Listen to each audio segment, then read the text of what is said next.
Dito sa Papa Dudut Stories, ikaw ay hindi na... Minsan may tao tayong makikilala at akalain natin na dadaan lang sa buhay natin. Pero sila pa pala ang magtatagal at kahit wala sa plano ay pwedeng maging panghabang buhay. Pero ang sabi nga nila, pagdating sa pagdedesisyon sa pag-ibig ay mas mahirap talagang kalabanin ang puso kesa sa isip. Kahit madalas na mas tama ang sinisigaw ng isip, mas sinusunod pa rin natin ang puso dahil ito ang lamang para sa atin. Dear Papa Dudut, napakahiwaga talaga ng buhay, lalo na pagdating sa pag-ibig. Kasi may oras na akala natin ay kontrolado na natin ang lahat, lalo na kapag sinunod naman natin ang plano na ginawa natin para sa ating sarili. Akala natin ay makokontrol na natin ang lahat sa sarili natin, lalo na itong puso natin na madalas ay pasaway pagdating sa pag-ibig. Hello Papa Dudut, at sa lahat ng mga kaistorya na kagaya ko ay hindi pinapalampas ang bawat sulat na inyong binabasa. Tawagin niyo na lamang po ako sa pangalan na Aisel, 34 years old at nagtatrabaho sa isang lending firm. At gusto kong magbahagi ng kwento ko na alam kong pwede nang gawin ng mga producer na telenovela sa sobrang dami kong pinagdaanan. Papa Dudut, ako yung tipo ng tao na mahilig gumawa ng mga plano para sa sarili ko o kaya ay para sa ibang tao. Ayoko kasi ng may nasasayang na oras, kaya hanggat maaari ay sinusunod ko ang lahat para wala akong panghihinayanganan sa huli. Kaya lang minsan talaga ay darating sa buhay natin ang ibang tao para baguhin ang pananaw natin, lalo na sa pag-ibig. Aaminin ko na medyo mataas ang standard ko noon pagdating sa mga nanliligaw sa akin. Lalo na nga nang makatungtong ako sa kolehiyo, kasi ang gusto ko ay kagaya ko na may pinag-aralan din. Kaya nang minsan na sinamahan ko ang kaibigan kong si Ina na ipaayos ang cellphone niya sa isang repair shop. Hindi ko pinansin ang lalaking kumakausap sa akin doon. Nakatambay lang siya sa may labas ng repair shop kung saan ko hinihintay si Ina na nasa loob at nagpapagawa ng kanyang cellphone. Nakikipagkilala sa akin ang lalaki noon pero tinitingnan ko lang. Sinabi niya ang pangalan niya pero hindi ko ibinigay ang pangalan ko. Hanggang sa umalis na nga kami doon ng kaibigan kong si Ina, Papa Dudut. Kaya lang ay nakatanggap naman ako ng tawag mula sa isang unknown number. Nagpakilala siya na si Jeff na tropa raw nang nag-aayos ng cellphone ng kaibigan kong si Ina. Number ko pala ang iniwan ni Ina para kontakin kapag ayos na ang cellphone niya. So ayos na ba ang cellphone ng kaibigan ko? Pasupladang tanong ko. Hindi pa mamaya pa lang kasi bibili ng pyesa yung tropa ko. Baka mamaya pa rin yun maayos, tugon pa ni Jeff. Kung hindi pa pala ayos ang cellphone niya, bakit ka tumatawag ngayon? Tanong ko. Wala lang. Gusto lang kitang makausap saka makumusta. Bakit, may magagalit ba dahil tumawag ako sa'yo? Tanong niya rin. Okay, gets ko na. Wala naman akong boyfriend kaya walang magagalit, tugon ko. Ayun, sakto talaga ang timing ko. So okay lang na mag-usap tayo ngayon? Tanong niya na ikinatawa ko. Uy, bakit ka tumatawa? Seryosong tanong yun. Tanong niya pa. Ano ba kasing tawag dito sa ginagawa natin? Hindi ba nag-uusap na nga tayo? Natatawang tugon ko. Oo nga naman, ang slow ko talaga. Pero thank you ha. Kasi hindi mo ako sinusupladahan ngayon. Wika niya. Nako, mainit lang din kasi ang panahon nun. Kaya medyo mainit din ang ulo ko. Pasensya na Jeff. Dispensa ko. Okay lang yun, ang mahalaga ngayon ay nakakausap na kita. Thank you ulit sa pagsagot sa tawag ha, Aisel. Tugon naman niya. Papa Dudut, nung una ay hindi ko alam kung bakit in-entertain ko ang tawag na yun ni Jeff. Siguro kasi naghahanap lang din ako ng makakausap ng araw na yon dahil bad trip ako sa bahay namin. Pero nasundan pa ang mga araw na nagkakausap kaming dalawa. Bakasyon din kasi noon sa school namin, kaya naman pampatanggal ko na rin ng inip sa bahay ang pakikipag-usap sa kanya. Hanggang sa hindi nga nagtagal, niligawan na rin niya ako sa text at tawag. Enjoy din naman kausap si Jeff, Papa Dudut. Palagi siyang nakikinig sa mga kabad tripan na kinikwento ko sa kanya. Pinapayuhan niya rin ako sa mga bagay-bagay, lalo na kapag sumasama ang loob ko sa parents ko o mga kapatid. Feeling ko nga ay mas mature pa talaga siyang mag-isip kesa sa akin. Kaya hindi ko na rin napigilan pa ang sarili ko na mahulog ang loob sa kanya. Lalo na nang muli kaming magkita sa plaza para kumain ng pares. At bago matapos ang bakasyon ay sinagot ko na rin si Jeff, Papa Dudut. OMG! Sinota mo talaga ang lalaking yun, Aisel? Gulat na tanong ni Ina nang aminin ko sa kanya ang tungkol sa relasyon namin ni Jeff. Bakit? Ano namang masama dun? Wala naman siyang girlfriend, anak at mas lalong hindi naman siya adik. Wika ko. Kahit na. Hindi pa rin kayo bagay kasi tambay lang siya tapos ikaw nagsusumikap ka na makatapos ng pag-aaral mo. Ang wika naman ni Ina. Grabe ka naman maka-judge, Ina. Hindi lang naman basta tambay yun si Jeff. May trabaho din yun. Pagtatanggol ko sa boyfriend ko. Anong trabaho naman yun? Yung pa-extra-extra niya sa pagbabarker sa mga sakayan ng jeep papunta sa bayan? Akala mo hindi ko alam yun ha? Kasi madalas ko siyang nakikita doon. Wika pa ni Ina. Alam mo naman palang may trabaho siya. Kaya hindi totoo na tambay siya. Ang sabi ko naman. Basta, hindi pa rin kayo bagay.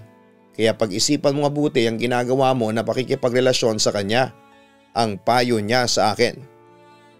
Papa Dudut, alam ko na magugulat talaga si Ina noon kapag nalaman niya ang tungkol sa pakikipagrelasyon ko kay Jeff.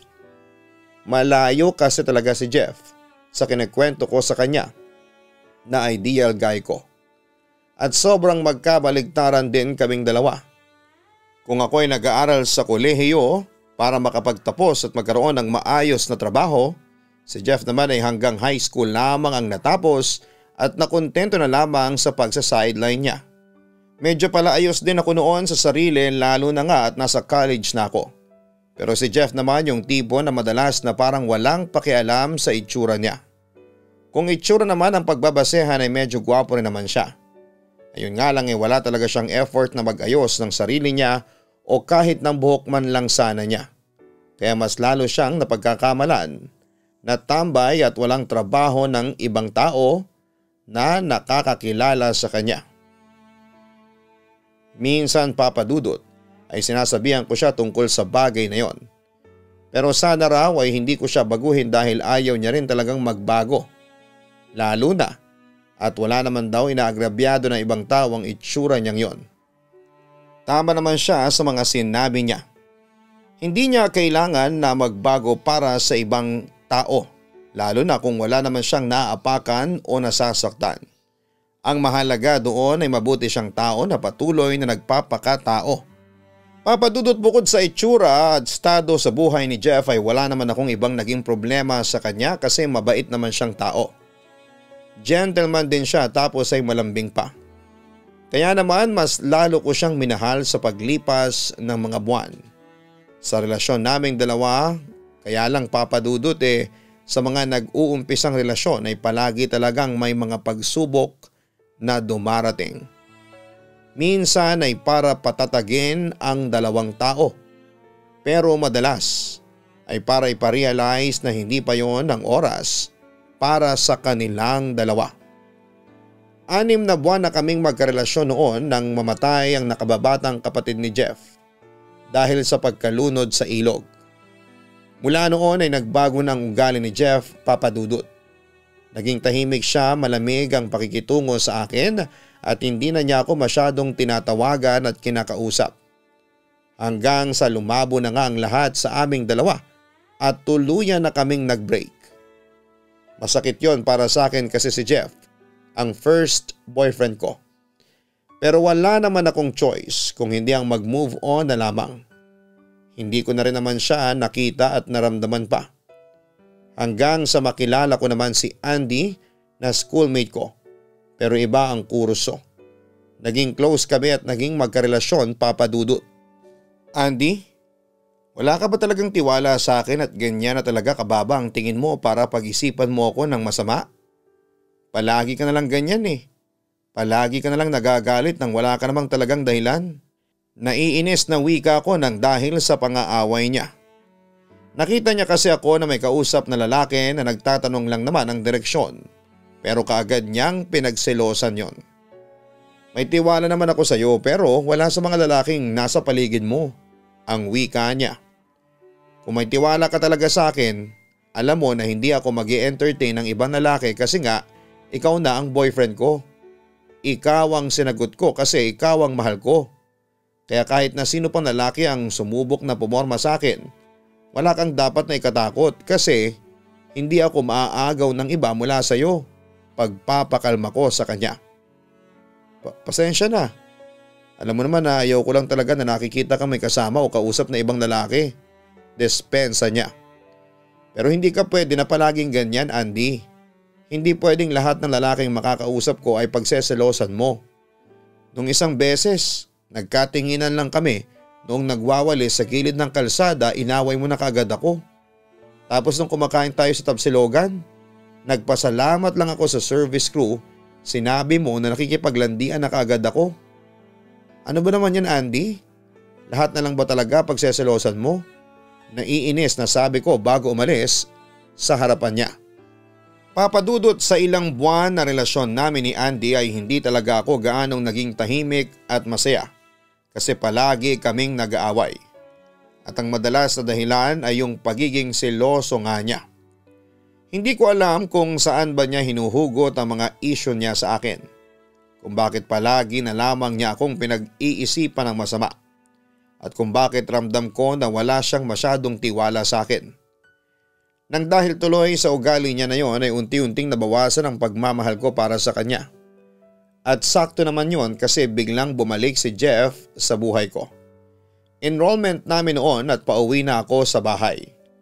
Nakasalubong ko habang naglalakad ako ang isang lalaki na medyo mahaba ang buhok at matangos ang ilong. Isang tingin ko pa lang ay hindi na ako pwedeng magkamali pa. Si Jeff yon na kaagad din akong napansin at kinausap. Saglit kaming nagkakumustahan, nagkwentuhan hanggang sa magpalitan kami ng mga updated naming cellphone number.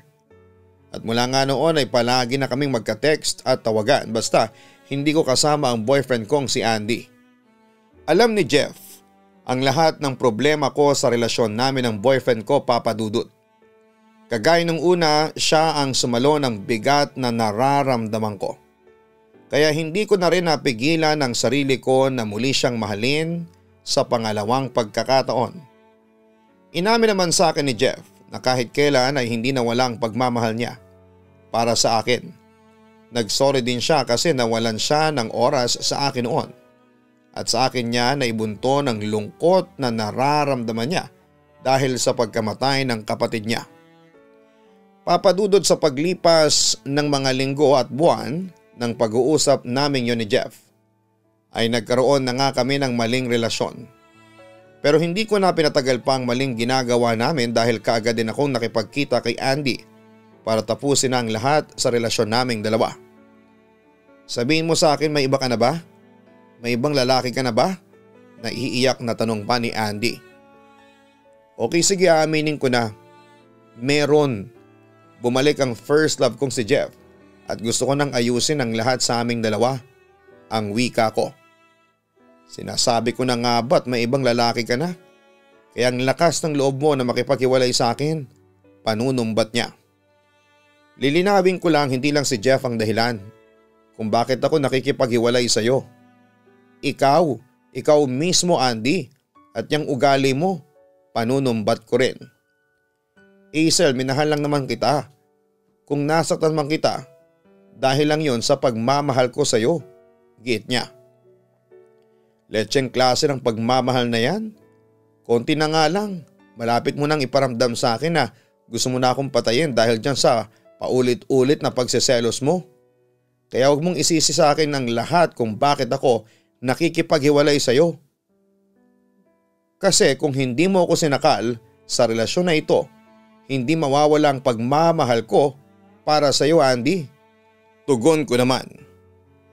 Papa Dudut, hindi kaagad ako binitawan ni Andy at pilit pa rin siyang nakipagbalikan sa akin kahit paulit-ulit ko na siyang iniiwasan at pinagtatabuyan. Hanggang may isang beses na nagkaharap sila ni Jeff at nasaktan siya nito. Hindi hamak kasi na mas malaki ang katawan ni Jeff kumpara sa payat na katawan ni Andy.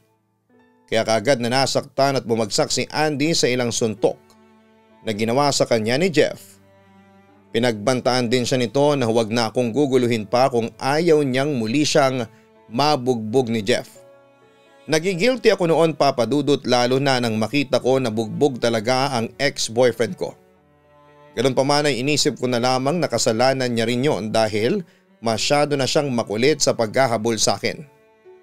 Muli na nga naming inayos ang relasyon namin ni Jeff at sa pagkakataon na yon ay masasabi ko na mas mature na kaming pareho sa pag-handle ng relasyon namin. Ilang buwan bago ang college graduation ko ay nabuntis ako ni Jeff. Pero hindi ako huminto noon sa pag-aaral hanggang sa makagraduate na nga ako na medyo malaki na ang tiyan ko. Pinanagutan naman ako ni Jeff at pinayagan na rin ako ng nanay ko na doon muna tumira kina Jeff habang nagbubuntis ako. Hindi pala ganun kadali ang makisama sa mga bagong tao sa ibang bahay, Papa Dudut. Sa bahay kasi nila Jeff ay kasama namin ang mama niya at 3 pa niyang kapatid. May sarili namang kaming maliit na kwarto at mabait naman ang pamilya ng partner ko. Siguro isadyang nanibago lang talaga ako ng mga panahon na yon. Nang makapanganak ako ay kinumbinsi ko si Jeff na baka pwedeng bumukod na kami ng bahay. Pero ang sabi niya ay hindi pa raw namin kaya dahil sa mga gastusin na rin para sa baby namin. Sa isang factory na rin siya noon nagtatrabaho at maliit lang ang kinikitang pera. Pero nangako naman siya na kapag nakaipon na siya ng pera ay bubukod na rin kami. At sa 2 taon naming pagsasama ay pinanghawakan ko ang pangako niya na yon, Papa Dudut. Babe, may extra money ka ba? Ubus na kasi yung binigay mo sa akin noong nakaraang buwan para pambili ng diaper at gatas ni baby. Wika ko kay Jeff. Ubus na rin ba yung mga supply niya? Tanong ni Jeff. Hindi pa naman kasi namili rin si mama nung 1 linggo. Tugon ko. Ayun naman pala bakit kailangan mo pa ng pera? Tanong pa niya. Kasi wala na rin lamang pera yung wallet ko. Iba pa rin kasi yung may laman yung wallet ko kahit maliit na halaga lang. Para in case of emergency na may kailangan akong bilhin at wala ka dito sa bahay, may madudukot at magagastos ako. Paliwanag ko. Ay naku, ang dami mong sinasabi. Ito na nga, pag-abot niya sa akin ng 20 pesos. Ano to, 20 pesos? Tanong ko. Alam mo ikaw ang aga-aga, napakagulo mong kausap. Binigyan ka na nga ng pera, nagrereklamo ka pa. Bahala ka na nga dyan at maliligo na ako. Baka malate pa ako sa trabaho ng dahil dyan sa 20 pesos na yan. Ang wika pa ni Jeff. Papa Dudut, ang pagiging mahigpit ni Jeff sa pera ang madalas naming pinag-aawayan. Yun din ang isa sa mga pinakaayaw ko sa ugali niya. Ang hirap pala talaga ng ganong sitwasyon. Yung wala kang trabaho tapos wala pang sariling pera. Naging madalas tuloy ang pagtatalo namin ni Jeff hanggang sa tuluyan na nga kaming magkahiwalay. Umuwi muna ako sa bahay ng nanay ko dala si baby at hindi nagtagal ay dumalaw doon si Andy. Nabalitaan niya raw ang paghihiwalay namin ni Jeff at nandun siya para ligawan ako. Noong una ay ayoko sana siyang entertain pero dahil ayoko rin na lumaking walang kinikilalang ama ang baby ko, ay hinayaan ko na siyang manligaw hanggang sa maging kami nangang muli. Mahigit 2 taon na noon ng anak ko nang magsama kami sa isang bahay ni Andy, Papa Dudut. Solo namin ang bahay at si Andy lang din ang may trabaho pero palagi siyang nagbibigay ng pera sa akin. Masasabi ko na masaya kahit na paano ang naging pagsasama naming dalawa, lalo na at nagbago talaga siya. Hindi na siya seloso at hindi na niya ako sinasaktan. Kaya lang ay nagulo ulit ang lahat nang bumalik sa buhay ko si Jeff. Tinawagan niya ako at nakipagkita siya sa akin. Pinuntahan ko naman siya habang nasa trabaho si Andy. At doon ay muling nag-umpisa ang maling relasyon namin ni Jeff. Ang masama pa doon ay hinayaan ko na may mangyari sa amin ni Jeff kahit si Andy ang karelasyon ko. Hanggang sa magbunga na nga ang kinakatakutan kong maling relasyon naming dalawa.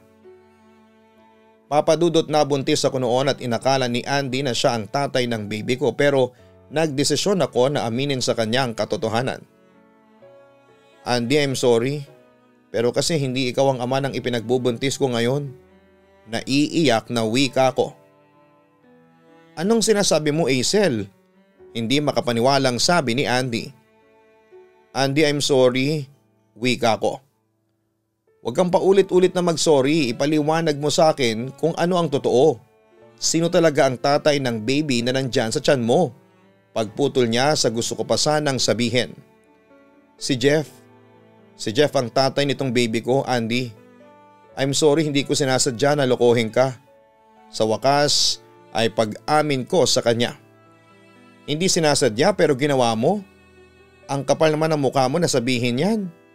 Niloko mo na nga ulit ako tapos sa lalaki pa rin na yon? Hanggang kailan mo ba ako gagaguhin? Hanggang kailan mo ako gagawing tanga? Hanggang kailan mo pa ako sasaktan ng ganito? Alam mo, ang mabuti pa ay impake mo na mga gamit ninyo ng anak mo. Naiiyak nang sabi niya. Andy, please, makinig ka naman muna sa akin. Naiiyak na rin sabi ko.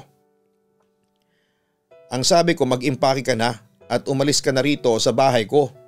Umalis ka na at kahit kailan ay huwag na huwag ka na magpapakita sa akin. Pagpapalayas niya sa akin. Papadudot hiyang-hiya talaga ako noon sa nagawa kong kasalanan kay Andy. Sobrang nag-guilty rin ako kasi sa halos isang taon ng pagsasama namin ay puro kabutihan at pagmamahal lang ang ipinakita at pinaramdam niya sa akin. Tapos ayon, niloko ko naman siya. Ewan ko ba sa sarili ko, papadudot, at hindi ko na rin maintindihan ang nararamdaman ko noon. Pero siguro nga'y masyado ko lang talagang mahal si Jeff kaya palaging siya na lamang ang pinipili ko sa huli. At dapat talaga sa umpisa pa lamang ay hindi na ako bumalik kay Andy. Kasi hindi na rin naman bumalik ang pagmamahal ko para sa kanya. Pero sa maniwala kayo at sa hindi ay sinubukan ko naman siyang ulit na mahalin, papadudot. Lalo na noong nagsama na kami sa isang bahay. Pero noong ko na-realize na sobrang hirap pala talagang turuan ng puso. Sobrang hirap nitong kontrolin, lalo na pagdating sa usaping pag-ibig. Papadudot nang maimpake ko ang mga gamit namin ni baby ay umalis na ako sa bahay ni Andy at doon muna dumiretso kay nanay. Tinawagan ko na rin noon si Jeff at sinabi ko sa kanya ang nangyaring pagpapalayas sa akin ni Andy. Doon ko lang din sinabi sa kanyang tungkol sa pinagbubuntis ko na siya ang ama. Kaagad naman niyang pinanagutan sa pangalawang pagkakataon. Nang sumama kami ng baby ko kay Jeff ay tumira na kami sa solong bahay na kinuha niya para upahan. Yun din kasi ang matagal ko ng request sa kanya, yung makapagsolo kami ng bahay na isang buong pamilya. Naging maluwag na rin siya noon sa pagbibigay sa akin ng pera lalo na nang makapanganak ako sa pangalawang baby namin. Sobrang saya ko ng panahon na yon at sa paglipas pa ng mga taon sa aming dalawa kasama ang mga anak namin. Kasi para bang wala na kaming problema pa ni Jeff. Kaya lang hindi pa rin pala tapos ang pagdating ng mga pagsubok noon sa buhay namin. Dahil nakitaan ko siya ng ipinagbabawal na gamot sa mismong bulsa niya. Nagdahilan siya na hindi niya yon ginagamit at binibenta niya lamang. Ang dami-dami mong pwedeng pasukan na trabaho. Ito pa talagang pagbebenta ng bawal na gamot ang naisip mong pasukin? Ni hindi mo man lang kami naisip ng mga anak mo? Naiiyak sa galit na wika ko. Wala kang dapat na ikatakot kasi hindi ko kayo madadamay dito ng mga bata. Wika naman ni Jeff. At paano ka naman nakakasigurado dyan sa mga sinasabi mo? Tanong ko. Dahil may proteksyon ako mula sa malaking tao sa sideline ko na ito. Tugon niya. Ayan na nga bang sinasabi ko eh. Malaking tao pa yung may hawak sa'yo. Bibigyan ka rin ba ng proteksyon sa mga oras na magkalaglagan na kayo sa racket mo na yan? Ang pag-uusisa ko. Hindi ko alam. Pero hindi naman siguro mangyayari yun. Wika niya. Kita mo na? Ni hindi ka sigurado kung kaya kang proteksyonan ng boss mo na yan. Jeff, please. Itigil mo na lang yung ginagawa mo. Utos ko. Hindi pwede dahil marami pa akong kliyente na naghihintay sa i-deliver ko na bato. Baka ako naman ang ipitin nila kapag hindi ko na ibigay ang mga tinatawag nila sa akin. Wika niya. Okay sige, deliver mo na yung mga dapat mong i-deliver pero pagkatapos nun ay tama na please. Pakiusap ko pa. Pwede ba Hazel? Huwag na lang natin pag-usapan to. Wika niya. Kailangan nating pag-usapan to Jeff. Dahil buhay mo at buhay namin ng mga anak natin ang nakasalalay dito. Napakagulo nitong racket na pinasok mo. Ang sabi ko. Tama na okay, tama na. Kaya ko ang sarili ko at lahat ay gagawin ko, maproteksyonan lang kayo ng mga anak natin. Pangako ko yan Hazel. Hindi ko hahayaan na masaktan kayo ng iba ng dahil lang sa akin. Pagmamatigas niya. Papadudot hindi ako makapaniwala na magagawa ni Jeff ang bagay na yon. Ang pasukin ang nakakatakot na mundo ng ipinagbabawal na gamot. Naintindihan ko naman siya sa part na napakarami naming gastusin sa bahay at pilit naming pinagkakasyang pera namin. Pero napakarami ring malinis na paraan para mamuhay kami sa tahimik na buhay. Hindi yung kagaya ng pinili ni Jeff. Hindi ko na nga siya napigilan pa na ipagpatuloy ang racket na yon. Hanggang sa pati siya ay hindi na napigilan pa ang sarili niya na gumamit ng mga binebenta niyang mga bawal na gamot. Naging drug user at pusher ang partner ko papadudot. At sobrang hirap noon para sa akin dahil nakakatakot talaga ang biglang pagbabago ng ugali niya. Gusto ko na nga rin sana siyang iwanan at hiwalayan kaya lang ng mga panahon na yon ay ipinagbubuntis ko naman ang pangatlong anak namin. Kaya pinagtiisan ko na lamang ang ugali niya. Hanggang isang gabi ay nakarinig kami ng mga anak ko ng putok ng baril sa labas ng bahay namin. Takot na takot ako noon lalo na nang marinig kong nagkakagulo ang mga kapitbahay namin. Saglit kong iniwan ang dalawa kong anak sa loob ng bahay at mabilis akong lumabas.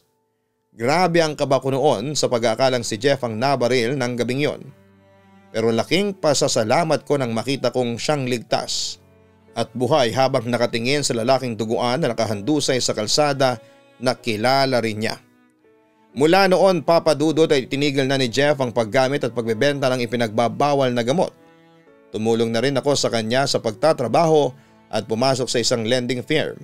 Ganon ang naging routine namin hanggang sa maisilang ko na ang pangatlong anak namin ni Jeff. Malaki talaga ang pinagbago ni Jeff at hindi ko akalain na darating kami sa point na yayayain niya na akong magpakasal. Hazel, magpakasal na tayo. Ang wika pa ni Jeff. Seryoso ba to? Grabe. Naiiyak na talaga ako. Saan ba galing yung singsing na hawak mo? Naiiyak na tanong ko. Matagal ko na tong binili.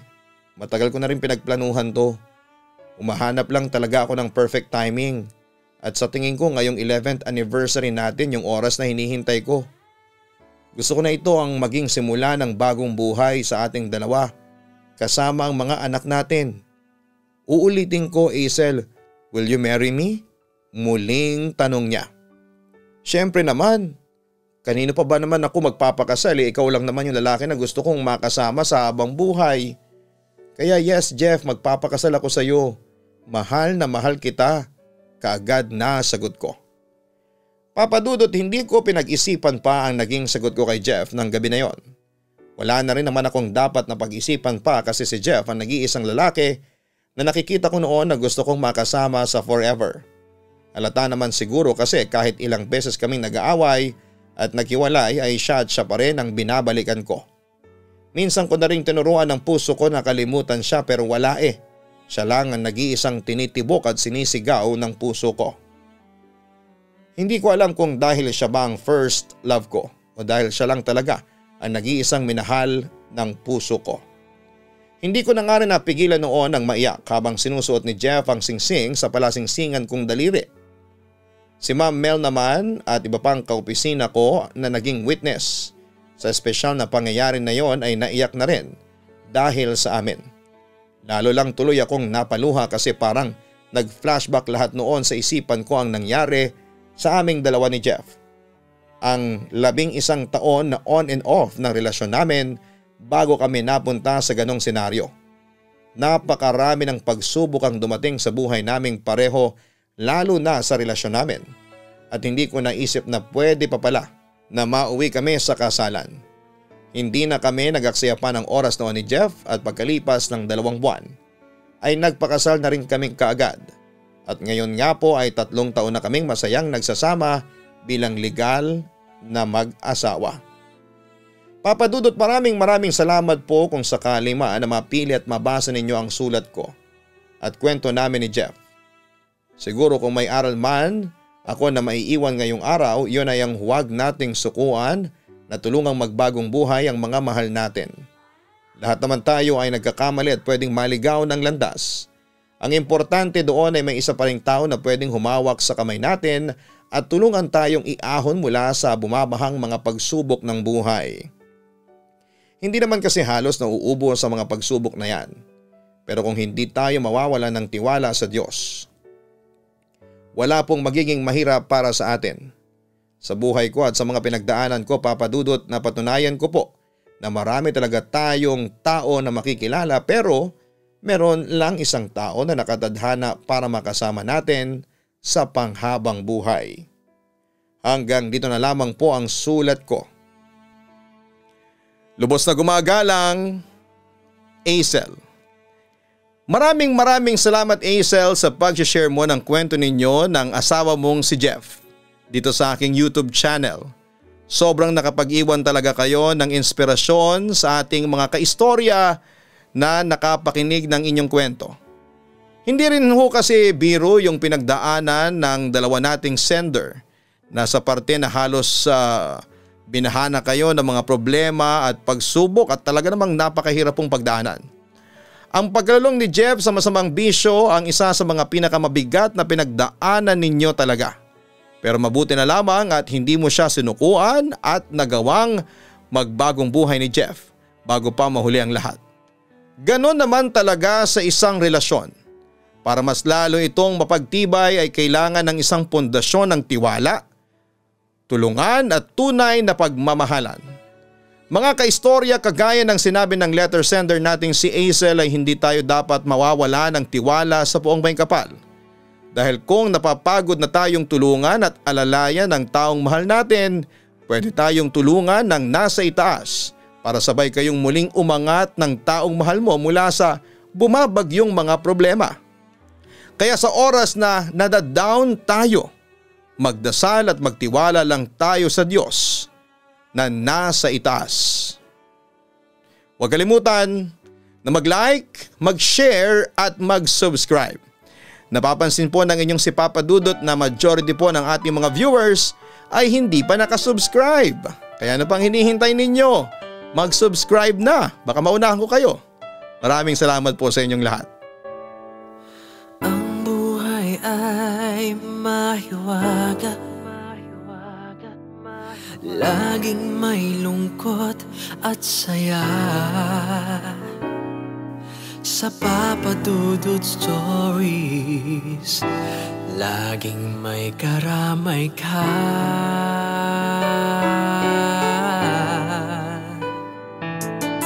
Mga problemang kay bigat, dito ay pakikinggan ka. Sa Papa Dudut Stories, kami ay iyong kasama. Dito sa Papa Dudut Stories, ikaw ay hindi nag-iisa.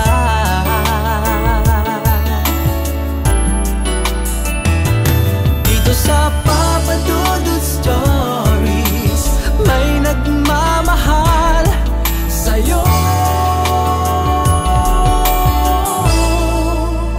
Papa Dudut Stories,